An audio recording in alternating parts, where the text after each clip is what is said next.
जी क्या मामला है पूरा, आज जो आप कोतवाली पहुंचाई, क्या है मामला, पूरा मामला ये है कि प्रभाकर गुप्ता मेरे पति हैं। 8 साल पहले मतलब 5 साल पहले उनने मुझसे शादी की थी।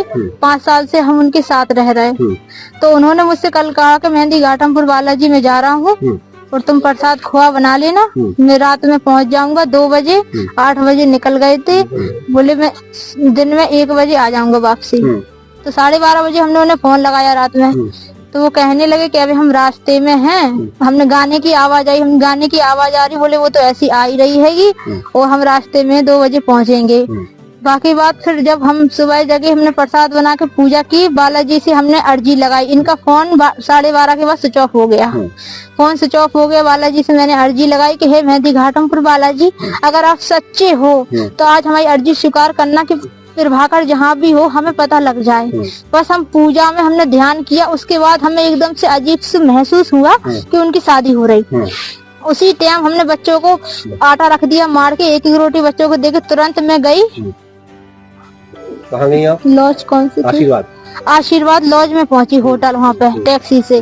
तो वहाँ पे मैंने देखा एक कमरे में लड़की, एक कमरे में इनके घर वालों से सबसे पूछा तो वो कहने लगे कि हमें पता नहीं कहाँ आएंगे प्रभाकर। तो हमने देखा कि उनसे हमने कहा, उनको पकड़ के हमने कहा तुमने ऐसा क्यों किया हमारे साथ? तो वो हमसे कहने लगे कि हमने कुछ नहीं किया, मतलब वो हमने कुछ नहीं किया, हम तुम्हें नहीं जानते, हमने तो हमारे पति हो। तो सब लोग कहने लगे तुम पागल हो, पागल हो, यहाँ से चली जाओ, यहाँ से भाग जाओ। तो सब लोग हमें मतलब उनकी दीदी वगैरह ढकेलने लगे, आँख में मतलब मारने लगे। किसने मारा आपको? उनकी दीदी ने मारा, मतलब मारने लगे हमें, बस भगाने लगे, फिर कहने लगे भाग जाओ। तो लड़की वाले थे, लड़की वालों ने मुझे बचाया। लड़की वाले कहने लगे क्या बात है बेटा हमें बताओ।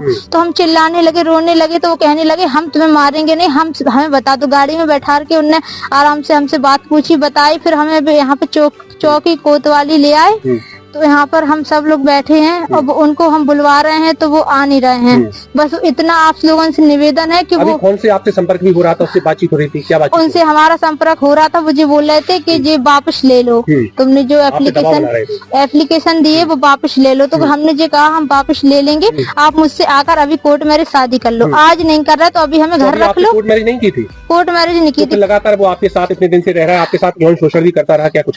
काली माता के मंदिर से शादी की थी। उनका लड़का भी है एक प्रेम, ऐसा नहीं है कोई जबरदस्ती नहीं। वो उनका बेटा है एक प्रेम, वो 5 साल का। मेडिकल परीक्षण अगर होगा तो उसमें पुष्टि हो जाएगी उनका? हाँ पुष्टि हो जाएगी, उनका लड़का है। दूसरी बात का है वो मतलब जबरदस्ती नहीं, कोई हमसे प्रेम करते थे, वो भी हमसे प्रेम करते थे, तो प्रेम भाव से दोनों रहते। दूसरी शादी क्यों की? अब ये तो हम उनसे पूछेंगे बात कि क्यों की उन्होंने ऐसा। 2 महिलाओं की जिंदगी बर्बाद की, इस पर क्या कहेंगे? जो इसमें ये कहेंगे उन्होंने जो गलत किया, उन्हें पहले हमें बता देना चाहिए था। नहीं करते वो शादी। चाहिए आपको प्रशासन द्वारा क्या न्याय की आशा मिली है?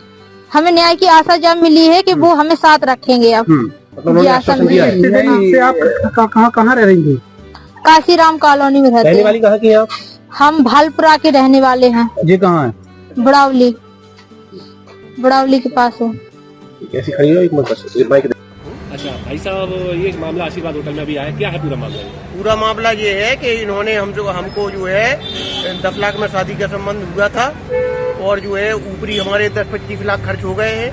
और जो है इसके बाद यहाँ पता पड़ा एक लड़के उसकी पहली जो रखेल पत्नी थी वो आई है और उसने यहाँ हंगामा किया और हमारी बच्ची के साथ बहुत अन्याय हुआ। यहाँ पर भौरें भी हमारी बच्ची की पड़ गई हैं और हमारा कम से कम 50 लाख का पूरा टोटल खर्चा है। और लड़के ने जो है कार की भी मांग करी कलेऊ में। अच्छा। हाँ, कार की भी मांग करी, कार चाहिए। अच्छा। इसके बाद कलेऊ होने के बाद जो है उसकी जो रखेल पत्नी प्रजापति थी जो यहाँ पर काफीराम कॉलोनी में रहती है, वो आई है अपने बच्चों को लेकर के। उसने कहा DNA करा लो जी, बच्ची उसी के है। स्कूल में जो बच्चे पढ़ते हैं उनका आधार कार्ड भी प्रभाकर नाम के इसी जो दूल्हा बना है इसी का जो है दर्ज हमारे बच्चों में। थाने गए हम, थाने में भी इंक्वायरी करवाई। थाने वालों ने सीओ साहब के जो असिस्टेंट वहाँ पर रहते हैं उन्होंने वहाँ पर स्कूल में फोन किया तो वहाँ से भी सत्यापित हो गया। तो आप बच्चे को भी ट्रीटमेंट करा, 10 दिन पहले लड़का गया था। आप रहने वाले कहाँ के हैं? मैं तो लड़की का ताऊ हूँ, दतिया में रहता हूँ। आपकी बिटिया मतलब दतिया की है? नहीं, बच्ची है किरगांव के पास। कहीं जो आपके मामा फूफन के हम, इन्होंने कहीं ना कहीं मतलब छुपा के शादी की है, मतलब आपको मतलब लड़की से कहा है 10 दिन तक आप, लड़की से इन्हें कहा है 10 दिन तक आप निकलना नहीं, आप सच्चा ब्याह कर दी, 10 दिन तक निकली नहीं। उसके मन में लड़की से बोलते रहे ये मैं बालाजी जाऊंगा, प्रसाद बना लो। पहली रखेल पत्नी से बोला, पहली रखेल पत्नी से बोला बालाजी के प्रसाद बना लो, हम लोग सुबह चलेंगे। रात भर से मोबाइल बंद है, उसका मन बोलने लगा इनसे शादी कर रहे हैं, उन्हें पता चला। रात में सुबह वो आई, लड़की के घर वाले लड़की को मारने लगे, भगाने लगे। हम लोग पूछा भैया मार क्यों रहा है, वो पागल है। हमने तो पूछा क्या बात है, बोले ऐसी बात है हमसे प्यार करते हैं, हमारे 2 बच्चे हैं, DNA टेस्ट करा लीजिएगा आप। जो बच्चे स्कूल में पढ़ते हैं उनका भी नाम प्रभाकर लिखा है उसमें स्कूल में, बस। अच्छा आप